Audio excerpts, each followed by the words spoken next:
Hello everyone. Today we will discuss about the inborn errors in metabolism of phenylalanine and tyrosine. Phenylketonuria. It is the most common metabolic disorder in the metabolism of phenylalanine and tyrosine. Phenylketonuria. This is the most common metabolic disorder in the metabolism of phenylalanine and tyrosine. It is an inherited disorder. Here the enzyme deficient is phenylalanine hydroxylase. It is absent in this disorder. Enzyme is phenylalanine hydroxylase. Normally this enzyme catalyzes the conversion of phenylalanine to tyrosine. This enzyme catalyzes the conversion of phenylalanine to tyrosine. Here in the deficiency of the enzyme, this phenylalanine cannot be converted to tyrosine. As a result, alternative catabolites are produced. This phenylalanine cannot be converted to tyrosine. As a result, alternative catabolites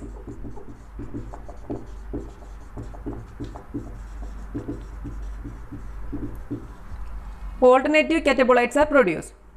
This phenylalanine accumulates in blood. Then this phenylalanine undergoes transamination. It cannot be converted to tyrosine. So it undergoes transamination and form phenylpyruvic acid. Then this phenylpyruvic acid form phenylactic acid and phenylacetic acid. So this phenylalanine undergoes transamination. Phenylalanine by the enzyme transaminase,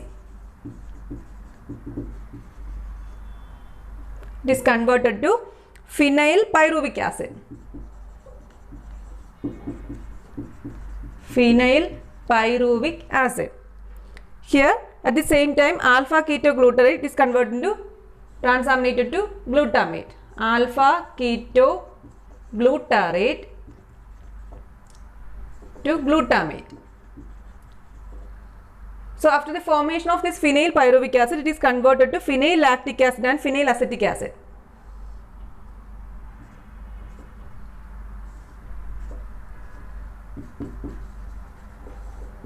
Phenylactic acid, phenylacetic acid.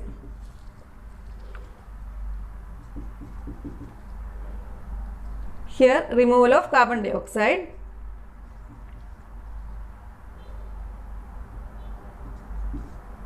One molecule of oxygen. So this due to the absence of the enzyme, phenylalanine cannot be converted to tyrosine. So this phenylalanine undergoes transamination and forms phenylpyruvic acid. Phenylpyruvic acid is converted into phenylactic acid and phenylacetic acid. Then this phenylacetic acid is conjugated with glutamine. This phenylacetic acid conjugated with glutamine. It is conjugated with the glutamine and it is excreted as phenylacetyl glutamine in urine. It is excreted as phenylacetyl glutamine. It is excreted as phenylacetyl glutamine in urine. This phenylacetyl glutamine, it is responsible for the mousy odor of urine. It is responsible for the mousy odor of urine. So this phenylacetic acid, it is conjugated with glutamine and it is excreted as phenylacetyl glutamine. This phenylacetyl glutamine is responsible for the mousy odor of urine. This is the most characteristic of this phenylketonuria. This accumulation of phenylalanine, it leads to defective serotonin formation. Defective serotonin formation. Then it also impairs melanin synthesis. Impairs melanin synthesis. Then children with this defect have fair skin and fair hair. So this accumulation of phenylalanine, it leads to defective serotonin formation, and it also impairs melanin synthesis. This excess of phenylalanine in blood leads to excretion of phenylalanine into the intestine. So, excess of phenylalanine in blood, it leads to the excretion of phenylalanine into the intestine. Here in the intestine, phenylalanine competes with the tryptophan for absorption. In the intestine, phenylalanine competes with the tryptophan for absorption. This tryptophan, by the action of intestinal bacteria, resulting in the formation of indole derivatives. Indole derivatives.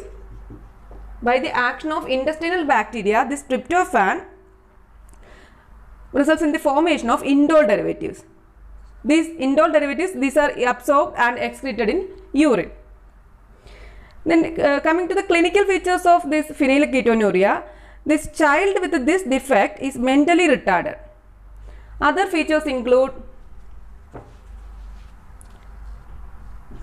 seizures, then psychosis and eczema. These are the clinical features of phenylketonuria. Then on blood examination, there will be increased level of phenylalanine. There is increased phenylalanine in blood. Then the normal level of phenylalanine in blood is 1 to 2 mg percentage.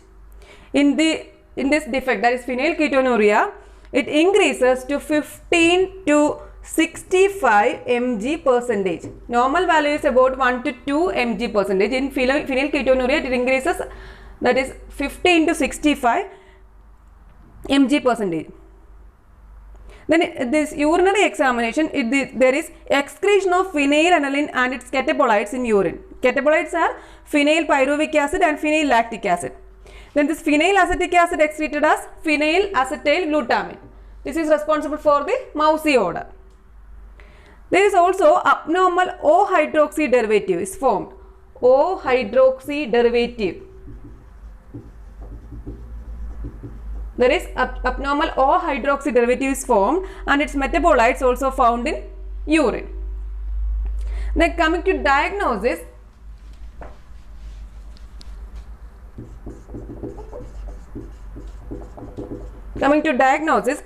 this is by estimation of plasma phenylalanine level. Estimation of plasma phenylalanine level. Then by screening test.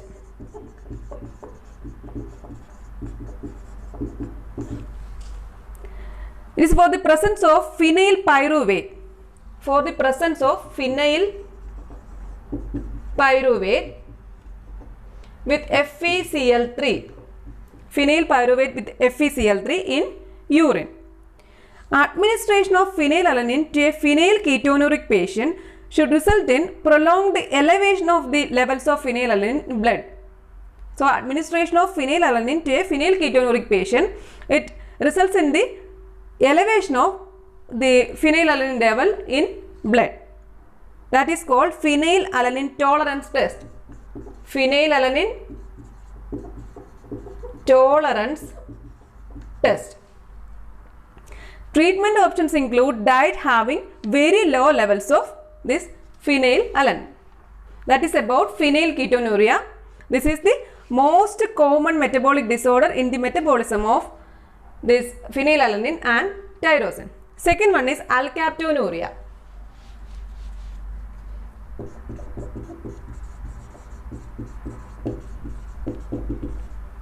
Alkaptonuria. It is a rare inborn disorder in the metabolism of phenylalanine and tyrosine. It is an autosomal recessive condition. Here the enzyme deficiency is lack of enzyme homogentisate oxidase. Here the lack of homogentisate oxidase. Normally this enzyme converts homogentisic acid to malyl acetoacetate. Homogentisic acid or homogentisate to malyl acetoacetate. So due to the lack of this enzyme homogentisate oxidase, this homogentisate cannot be converted to malyl acetoacetate. So homogentisate accumulates in tissues and blood and it appears in urine. It accumulates in tissues and blood and it appears in urine. Most important clinical manifestation is the occurrence of dark urine. This is the most important clinical manifestation of alkaptonuria, that is dark urine on standing. Dark urine on standing. Here the homogentisic acid, it is readily oxidized to a black pigment. That is the reason for this dark urine. This homogentisic acid, it is oxidized to a black pigment that is called alkaptone. Alkaptone. This is responsible for the dark color of the urine. Urine, when exposed to air, it slowly turns black from top to bottom. It slowly turns black from top to bottom. In long-standing cases, deposition of homogentisic acid derivatives in cartilages of ears and other exposed parts. It leads to generalized pigmentation of connective tissue and deposition in joints. On long-standing, this deposition of homogentisic acid derivatives in these cartilages of ear and other exposed parts. And this leads to generalized pigmentation of connective tissue and deposition in joints. This all leads to arthritis, and this condition is called as ochronosis. Condition is ochronosis. So let's see the mechanism of ochronosis. This ochronosis involves oxidation of homogentisate by polyphenol oxidase. Oxidation of homogentisate by polyphenol oxidase. So by oxidation, this homogentisate is converted to benzoquinone acetate. Benzoquinone acetate. So this ochronosis involves oxidation of homogentisate by polyphenol oxidase to form benzoquinone acetate. This benzoquinone acetate polymerizes and binds to connective tissue macromolecules. This benzoquinone acetate, it polymerizes and it binds to connective tissue macromolecules. This alkaptonuria may also occur in premature infants on vitamin C deficiency. On vitamin C deficiency. It can occur in, this alkaptonuria can occur in premature infants on vitamin C deficiency. Here this condition is improved by administration of vitamin C. Then experimental alkaptonuria. Experimental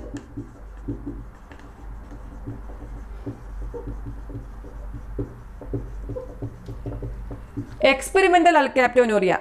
It can be produced by alpha prime dipyridyl. Alpha prime dipyridyl. It is a chelating agent of iron. This experimental alkaptonuria can be produced by alpha prime dipyridyl, that is a chelating agent of iron. So this is about alkaptonuria. Next one is tyrosinemia type 1.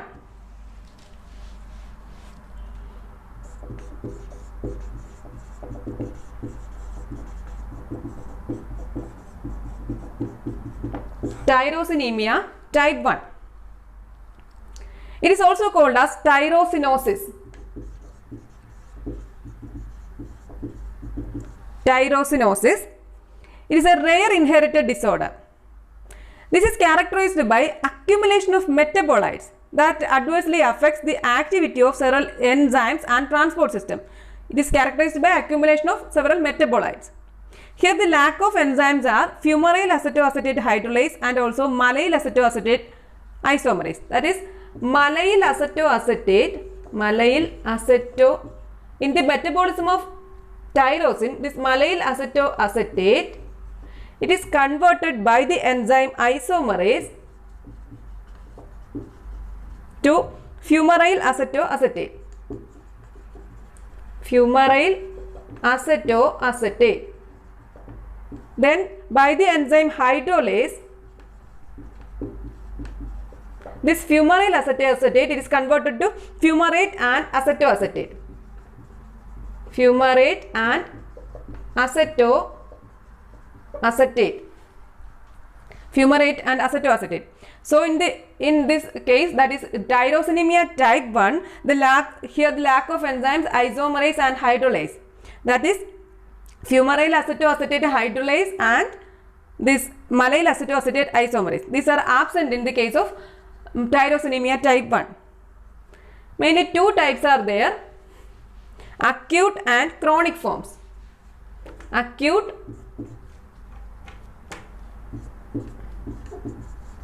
and chronic. Here in this acute tyrosinosis, infants exhibit diarrhea, vomiting, a cabbage-like odor. There will be liver damage also in the case of this acute tyrosinosis.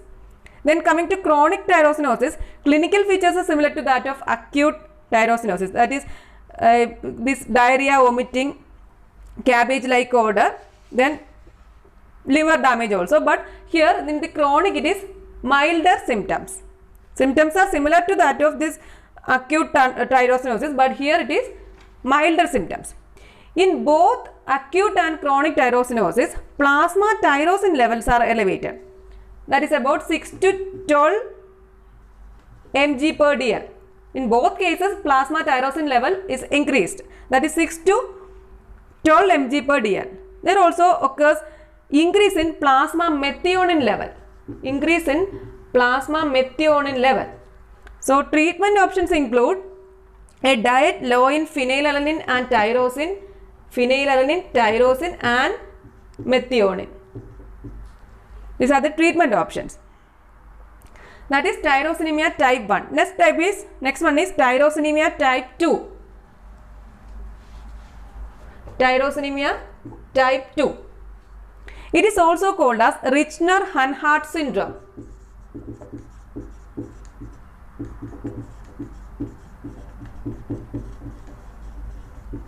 Richter-Hanhart syndrome. Here the defect is the lack of hepatic transaminase enzyme. Hepatic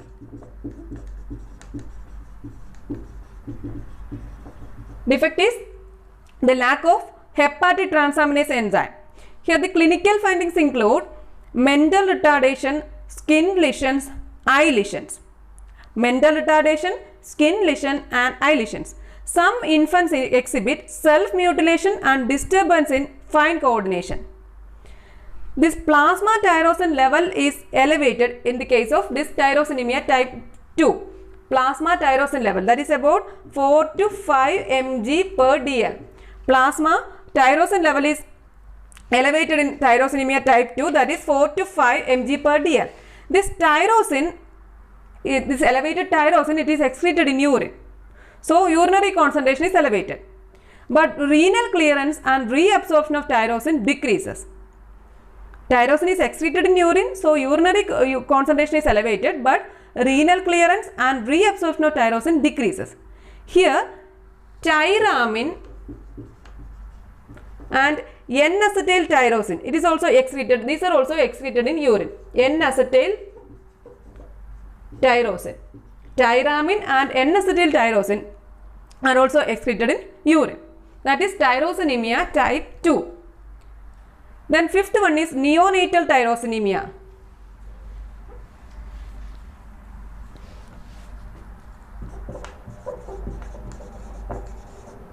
Neonatal tyrosinemia. It is seen in premature infants. Here, relative deficiency of para-hydroxyphenylpyruvate hydroxylase. Para-hydroxyphenylpyruvate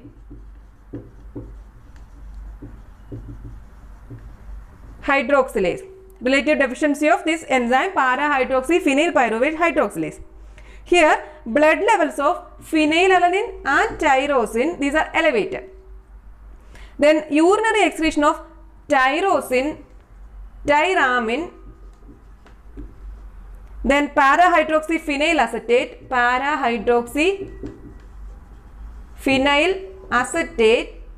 then N-acetyl tyrosine.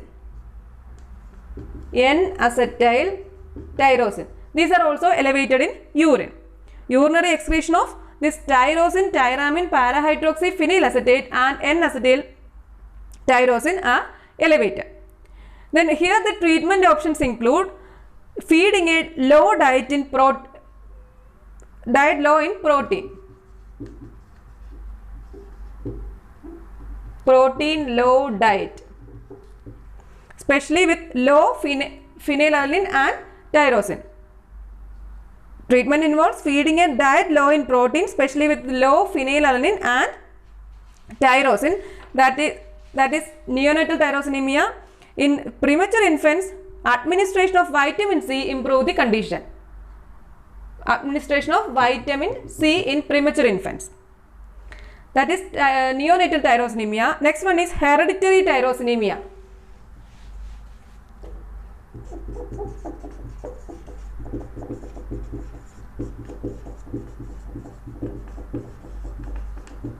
Hereditary tyrosinemia. It is an uncommon inherited disorder. Here the inherited deficiency of the enzyme para-hydroxy phenyl pyruvate oxidase. Para-hydroxy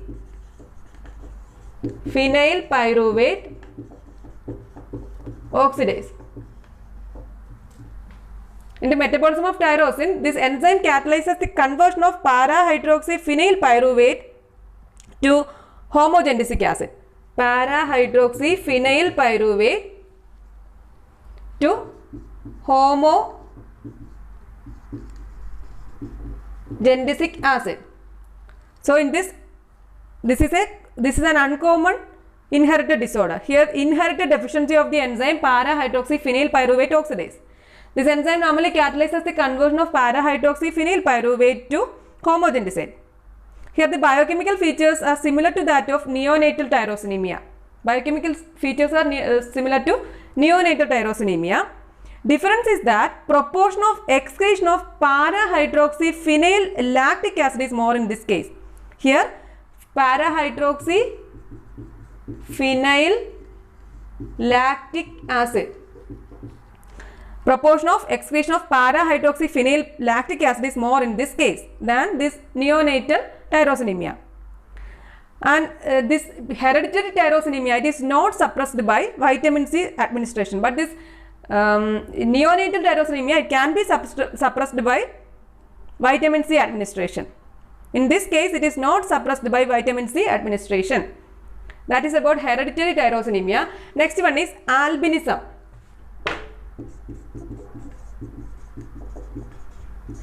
Albinism. This is characterized by hypomelanosis. Hypomelanosis. It is arising from defects in the pigment cells, that is melanocytes of eye and skin. It is characterized by hypomelanosis and it is arising from the defects in the pigment cells. That is, pigment cell means melanocytes in the eye and skin. Albinism can be of two types, two major groups, that is oculocutaneous and ocular.